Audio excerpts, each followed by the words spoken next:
नमस्कार. मी आहे मयुरा नाईकनवरे. आज आपण करणार आहोत घेवर. हे राजस्थानी पदार्थ आहे. तर बघूया काय काय लागतं आहे. बघा, मी 2 लिटर दूध जाड पातेल्यामध्ये तापवत ठेवलेलं आहे आणि गॅस एकदम स्लो ठेवायचा, मोठा नाही ठेवायचा आणि आपले दुसरे कामं करायचे. तोपर्यंत हे दूध आटत राहतं. बघा, आता हे मी ठेवले होते, जवळजवळ अर्धा तास ठेवले होते. अर्ध्या तासाने हे अर्ध्याला अर्धं झाले दूध.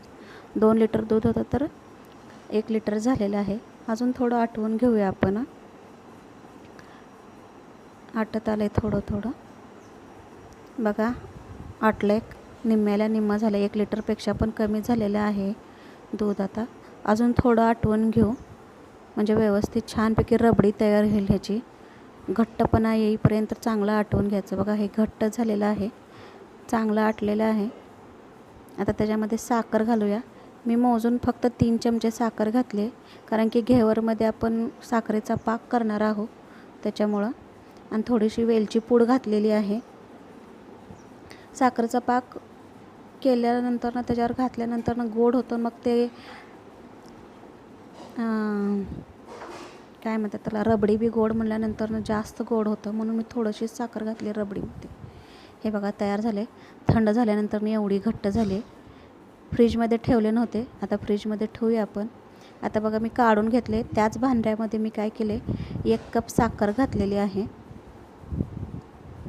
आणि 1.5 कप जवळजवळ पाणी घातले.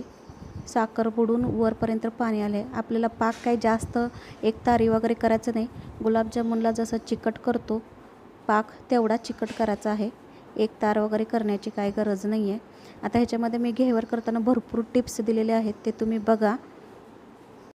आता बघा, मी मिक्सरचं भांडं घेतले. त्याच्यामध्ये 4 चमचे तूप घालूया. 3 चमचे घातले तरी चालेल. 4 चमचे मी का घातले हे पण सांगते. कारण की जेव्हा आपण ह्याच्यामध्ये बर्फाचे क्यूब घालतो, तेव्हा ते काय होतं माहिती आहे का, तूप पूर्ण मिक्सरला चिटकलं जातं. म्हणून मी 4 चमचे तूप घातले. आता त्याच्यामध्ये 4 क्यूब घातले. तुम्ही 2 किंवा 3 घातले तरी चालेल. बघा, मध्ये मध्ये मी पाक ढवळूनसुद्धा घेत आहे. आता ह्याच्यामुळे आपण हे ग्राइंड करून घेऊया छानपैकी. काय घाबरायची गरज नाही, ते आजूबाजूला चिटकतं मिक्सरला, काही होत नाही त्याच्यामुळं. काही बिघडत वगैरे नाहीत घेवर, छान होतं ते एकदम. बघा, काढून घेतले मी एकदम साईडून, कारण की बर्फाचे तुकडे तुकडे झाले होते पूर्ण. म्हणजे तूप घातलेलं असतं ना आपण, ते थोडंसं मऊ होतं, छान होते तसं हातामध्ये घेतल्यानंतर ना. बघा, मी बघते मऊ छान झाले का, झाले, छान झाले ते एकदम. आता आपण काय करू, त्याच्यामध्ये ज्या कपाने साखर घेतली त्याच कपाने मी 1 कप मैदा घेतलेला आहे आणि थंडगार पाणी, एकदम थंड होतं फ्रीजमधलं, 1 कप पाणी घालून घेते त्याच्यामध्ये आणि ते मिक्सरला फिरवून घेऊ. म्हणजे आजूबाजूचं चिटकलेलं लोणी आणि ते सगळं एकत्र होईल. जास्त पाणी घालायचं नाही. 1 कपला 1 कपच पाणी घालायचं.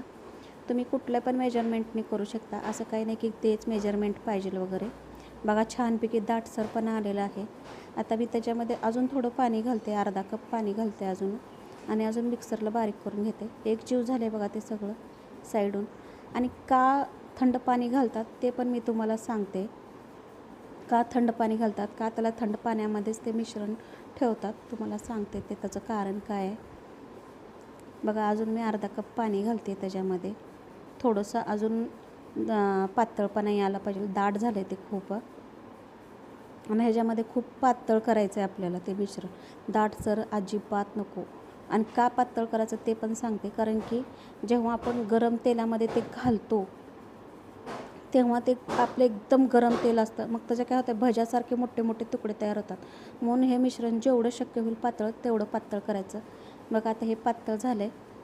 आता एका भांड्यामध्ये काढून घेऊया आपण हे पातळ झालेलं मिश्रण. आणि अजून थोडं थोडं पाणी करून, थोडं थोडं पाणी घालूनच बघायचं की मिश्रण जास्त पातळ होते का नाही होत. थोडंसं गाळून घेऊया आपण. गुठळ्या तर नाही झाल्यात, पण मला असं वाटलं की थोडंसं गाळून घ्यायला पाहिजे. ते पाक झाला आहे का चेक करत होते मी. गाळून घेऊया. काय राहिलं नव्हतं चाळणीमध्ये, तरी पण मी गाळून घेतले. तुम्ही गाळू शकता किंवा गाळायचं नसेल तरी चालेल, असं काही नाही आहे. आणि आजूबाजूला थोडंसं लोणी चिटकलेलं असेल तर ते सुद्धा काढून त्याच्यामध्ये गाळणीमध्ये गाळून घ्या थोडंसं, त्याच्यामध्ये मिक्स होऊन जाईल ते. एकदम पहिल्या स्टार्टला परफेक्ट असे घेवर होतात, काही चुकत वगैरे नाही. तुम्हाला वाटलं असतं तुम्ही बेसन पीठसुद्धा 1 चमचाभर घालू शकता. माझ्याकडं नव्हतं म्हणून बेसन पीठ मी घातलं नाही आहे त्याच्यामध्ये. बघा अजून थोडं पाणी घालते मी. थोडं पाणी घालून आपण चेक करूया की बॅटर किती पातळ झाले आणि किती नाही. फक्त जे मी पळी घेतली त्या पळीला किंवा तुम्ही कुठलंही चमचा वगैरे घेऊन ढवळत असाल तर त्या चमच्याला फक्त एक हलकी लेअर आली पाहिजे त्या बॅटरची. जास्त घट्ट नसायला पाहिजे ते बॅटर, एवढं पातळ करून घ्यायचं. अंदाजपंचे मला 1 कपाला जवळजवळ 3 कप ते 4 कप पाणी लागलेलं आहे. थंड पाणीच वापरायचं फ्रीजमधलं, गरम अजिबात पाणी वापरायचं नाही. बघा हे बॅटर किती पातळ करून घेतले मी. आता हे बॅटर काय करते मी फ्रीजमध्ये ठेवून अजून थोडं पाणी घालून चेक करा. अजून थोडं पाणी घालून मी पातळ करून घ्यायला लागले. घट्ट झालं होतं ते. आता बघा मी दाखवते. फक्त ते पळीला चिटकलं पाहिजे किंवा चमच्याला चिटकलं पाहिजे, एवढंच घट्ट असलं पाहिजे. आता ते फ्रीजमध्ये ठेवले कारण की तेल तापवायला ठेवायचं आहे. पाक पण तोपर्यंत तयार झाला आहे बघा. फक्त हाताला चिटकायला पाहिजे पाक, एवढा पातळ पाहिजे, जास्त घट्ट नको आहे पाक आपल्याला. आता मी त्याच्यामध्ये केसर इसेन्स घालते कारण की रबडीमध्ये मी वेलची घातली होती, त्याच्यामुळे ह्याच्यामध्ये वेलची घातली नाही. थोडंसं केसर इसेन्स घातला, छान लागतं म्हणून. आता मी काय काय टिप्स सांगते ते बघा, म्हणजे अजिबात तुमचे घेवर खराब किंवा तुटून फुटून निघणार नाहीत. एकदम व्यवस्थित सहज इझिली निघतील. आता बघा मी पातेलं ठेवले, उभं पातेलं हे थोडंसं, आणि तेल पातेलं भरायला जवळजवळ पाऊण इंच कमी असलं पाहिजे. म्हणजे आता बघा अर्ध्याच्या वर पाऊण मी भरलेलं आहे पातेलं तेलाने. तुम्ही तूपसुद्धा घेऊ शकता. माझ्याजवळ तूप अवेलेबल नव्हतं म्हणून मी तेल घेतले. बघा केवढं घेतले मी तेल. आणि घेवर करताना थोडे पेशन्स लागतात, लवकर होत नाही कारण की थोडं बॅटर घालून ते करावं लागतं. म्हणून पेशन्सचं काम आहे ते घेवर करायचं, दुसरं काय नाही. आणि चुकत नाहीत, काही घाबरायची वगैरे गरज नसते कारण की खाणारे आपणच, तुटलं फुटलं तरी आपणच खाणार आहेत. एकदम व्यवस्थित होतात ते. फक्त सांगताना काय काय सांगते मी ते लक्ष द्या. आता तेल चांगलं गरम झालं आहे. फ्रीजमधनं मी बॅटर काढले बघा, किती पातळ केले.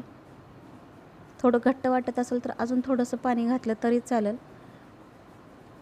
आता एक सॉसची बॉटल घेतली आहे मी, सॉसच्या बॉटलमध्ये घालून घेते. मला सॉसची बॉटल ॲक्च्युली आवडत नाही, मी पळीनंच घालायचा प्रयत्न करत असते. पण म्हणलं आता आणली आहे तर यूज करून बघावं सॉसच्या बॉटलने होते का. पण ते काय झालं, मध्येच ते सॉसची बॉटल अचानक गळायला चालू झाली. का कुणास ठाऊक कुठून चिरली होती का काय, ती गळा लागली. म्हणून परत मी सॉसची बॉटल काढून ठेवले. एक घाणा केला फक्त आणि सॉसची बॉटल काढून ठेवले आणि आपलं पळीनंच घालायला चालू केले बॅटर.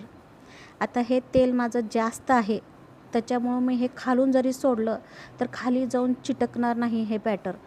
आणि तेल जर तुम्ही कमी घेतलं तर बॅटर उंचीवरूनच घालायचं, म्हणजे थोडंसं अजून थोडं उंचीवरून घालायचं. मी जेवढं बॅटर घालते ना त्याच्यापेक्षा पण उंचीवरनं घालायचं आणि थोडं घालायचं बॅटर. एकदम तुम्ही जर बॅटर जास्त टाकलं तर तेल बाहेर येण्याची शक्यता असते, पातेल्याच्यासुद्धा बाहेर येत असते. कारण की गॅसची फ्लेम ही एकदम हाय असते आणि तेलही एकदम हाय तापलेलं असतं, हाय लेवलला असतं तेल. एकदम कडक तेलामध्ये ते टाकायचं असतं. आणि का टाकायचं, हे जे बॅटर असतं ते थंड असतं. हे थंड बॅटर आपण तेलामध्ये टाकल्यानंतर ना ते करपत नाही, म्हणून ते बॅटर थंड केलं जातं. ते बॅटर थंड कशासाठी करतात, एवढ्यासाठीच की आपलं जे तेल घेतो आपण ते फार गरम असतं आणि हे बॅटर थंड टाकल्यानंतर ना करपणार नाही. जर आपण नॉर्मल बॅटर घातलं तर ते करपण्याची जास्त शक्यता असते. म्हणून बॅटर हे थंडच असलं पाहिजे. आणि थंड बॅटर हे तेलामध्ये टाकल्यानंतर ना ते तेल बाहेर येण्याची शक्यता असते. म्हणून थोडं बॅटर घालून आपण घेवर करण्याचा प्रयत्न करायचा, दुसरं काही करायचं नाही त्याच्यामध्ये. एक जण काय करतात, जास्त टाकलं तर काय होते, थंड पाण्यात नाही ठेवलं तर काय होते असं म्हणतात. पण त्याच्या मागचे हे रिझन असतात की बाबा थंड बॅटर आणि कडक तेल हे जर कॉम्बिनेशन असेल तर करपत नाही. आणि पातळ असेल तर भज्यासारखं होणार नाही, कारण की पातळ हे तेलामध्ये घातल्यानंतर छोटे त्याचे तुकडे होतात आणि ते जाळी तयार होते एक लेवलसारखी छानपैकी. बघा मी थोडे घालूनच करते. आणि हे तेल जास्त आहे म्हणून मी थोडंसं खालनं घालते. जर थोडं ते आमचं तेल एक 2-3 घाणे करून कमी झाले असेल तर बॅटर उंचीवरनं घालायचं. आणि का घालायचं ते पण सांगते मी कशासाठी. मी ते पण टिप्स करून दाखवले तुम्हाला. मधून काय करायचं, थोडंसं चाकू किंवा चमचा घेऊन मध्ये होल करत राहायचं, त्या बॅटरच्यामध्ये त्या सारणच्यामध्ये होल करत राहायचं. कारण की तेल घालण्यासाठी बॅटर घालण्यासाठी जागा लागते सेंटरला म्हणून. आणि सेंटरला पण बॅटर घातलं की ते आपोआप सगळीकडं चौकड फिरलं जातं पातेल्यामध्ये ते बॅटर. त्याच्यामुळे सेंटरलाच घालायचं.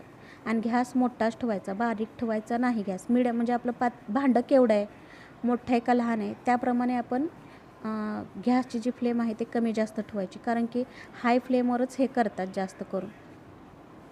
आता तुमचं भांडं लहान आहे एकदम तुम्ही गॅस एकदम मोठा ठेवला तर ते काय होतं माहिती आहे का, भांडं तर करपतंच पण ते जे घातलेलं बॅटर आहे ना ते एकदम उडून बाहेर येतं.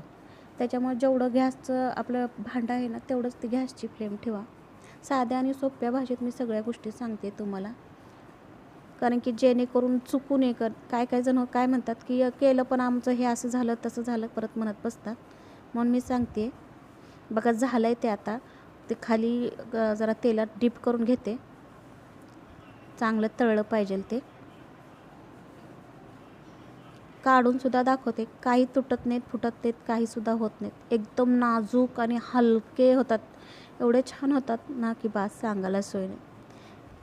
आता बघा आपण तूप जर जास्त घातलं, आता मी जेवढं घेतले होते एक हे, तर त्याला बरोबर माझं तूप झालेलं आहे. आणि तूप जर तुम्ही जास्त घेतलं तर ते जास्त तेल ओढण्याची शक्यता असते.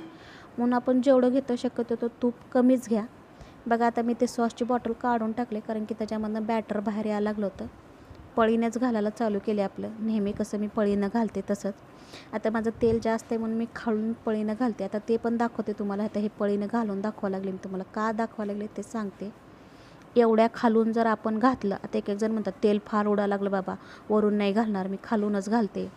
त्याचं कारण काय होते ते सांगते आता मी तुम्हाला. हे आपण हळूहळू पळीनं खालनं घालायला लागलो तर जे पळीनं घातलं ना आपण, ते सारण काय होतं म्हणतात, खाली जे गॅसची फ्लेम असते ना तिथं जाऊन चिटकून बसतं ते. मग चिटकून बसलं ना मध्ये होल होत नाही ते. आणि बॅटरसुद्धा घालता येत नाही आपल्याला. मग चिटकून बसला तेवढा भाग आहे ना होल पडतो मोठा लट. आता बघा सारण माझं नॉर्मल व्हायला लागलं तर म्हणून मी काय केलं, एक कढई घेतली, त्याच्यामध्ये आईस क्यूब घातले, थंडगार पाणी घातले आणि त्याच्यामध्ये ते बॅटर ठेवले. आता बघा मी दाखवते तुम्हाला. ते सुद्धा दाखवते. करणे एकदम सोपं आहे. जे माणूस समोरचा व्यक्ती जे सांगतो आपल्याला ते नीटपणे लक्ष देऊन ऐका. स्किप करू नका अजिबातसुद्धा. बघा हे आहे का चिटकले का मागं. बघा हे जे खालून घालतो ना सारण आपण, त्याच्यामुळं हे चिटकलेलं आहे. ते चिटकल्यानंतर काय होतं माहिती आहे का, मग आपल्याला होल पडत नाही, मग आपलं चिरली जाते मधनं. त्याच्यामुळं मग ते बॅटर खालनं घालायचं नाही, वरूनच घालायचं. आता बघा मी दाखवते वरून हाय केवढी ठेवायची बघा. तेल पण माझं कमी झालेलं आहे आणि बॅटरसुद्धा वरून घालायचं. तेल जर जास्त असेल तर खालून घातलं तर काय हरकत नाही, पण माझे 2-3 घाणे झाले होते, तेल कमी झालं होतं म्हणून मी बॅटर वरून घालायला लागले. जेणेकरून खाली जाऊन चिटकायला नाही पाहिजे आणि व्यवस्थित एकदम घारण ते निघायला पाहिजे एकदम व्यवस्थित. बघा दाखवते मी ते चिटकलेलं आहे म्हणून. खालून घातले होते आपण, कसं चिटकलं आहे बघा ते. तेवढाच खोल तुकडा होऊन खाली पडला होता तो चिटकलेला, म्हणून वरून घालायचं. ते सांगण्याचा प्रयत्न करते की मी वरून का घालायचं, खालून का बरं घालायचं नाही. हे असा मधला सेंटरचा तुकडा पडतो की ते खाली जाऊन चिटकून बसतं. खाली जर खालून घातलं तर ते बरोबर बॅटर जाऊन खाली चिटकून बसतं. वरून घातलं ना तर वरच्या तेलामध्येच ते लगे पसरलं जातं वरून घातल्यानंतर. म्हणून खालून घालायचं नाही म्हणून सांगते, वरून घालायचं. त्याच्या व्यतिरिक्त काही अवघड नाही आहे करायला, एकदम सोपी आहे पद्धत.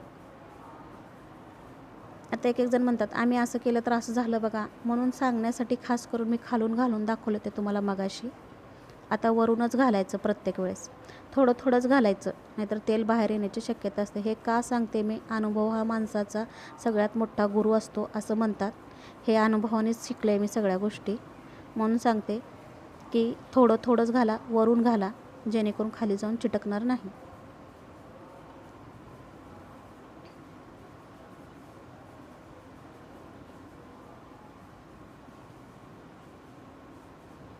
आता हे सगळे करून घेऊया आपण.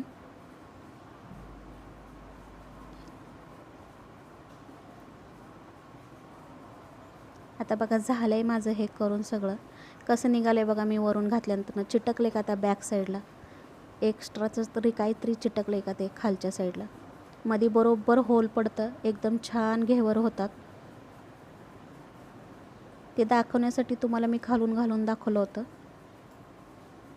हे झालेत बघा. एका कपामध्ये 7 ते 8 घेवर होतात आरामशीर, कारण की पाव किलो होतं ते मैदा मी घेतलेला. आता हे थोडंसं थंड होऊ देऊया. थंड झाल्यानंतर ना पुढची प्रोसेसर दाखवते तुम्हाला. आता थंड झाले. तेलही पूर्ण नितळून गेलेलं होतं, ते खाली पडलेलं होतं तेलसुद्धा.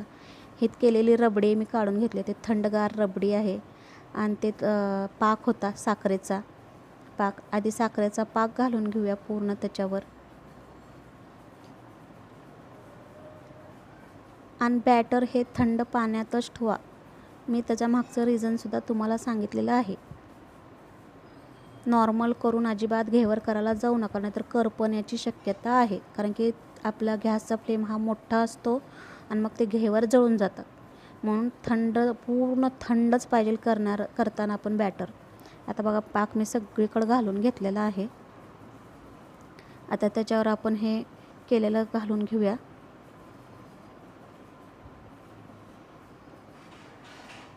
आपण एक प्रकारची ही बासुंदीच म्हणते. किती लेअर पडलेत बघा, खूप छान होती बासुंदी. काय नाही, नॉर्मल गॅसवर फक्त आटवत ठेवायचं, काही करायचं नाही. येता जाता फक्त हलवायचे, आपले दुसरे कामं करायचे. पूर्ण सगळीकडे पसरून घेऊया. माझ्या मुलाने तर एकसुद्धा ठुलं नाही, सगळं खाऊन मोकळे केलेले घेवर आहे नाहीत तेवढे 5-7 खाऊन मोकळे केले.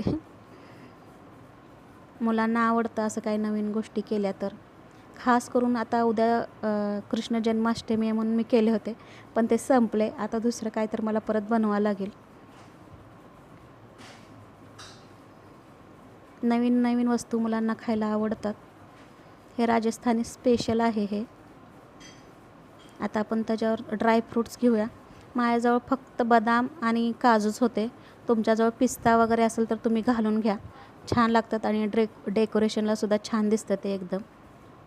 ही रेसिपी जर माझी तुम्हाला आवडली तर लाईक करा, शेअर करा, सबस्क्राईब करा आणि बेल आयकॉनला क्लिक करा, जेणेकरून माझे नवीन पदार्थ केलेले तुम्हाला सगळ्यात पहिल्यांदा कळतील.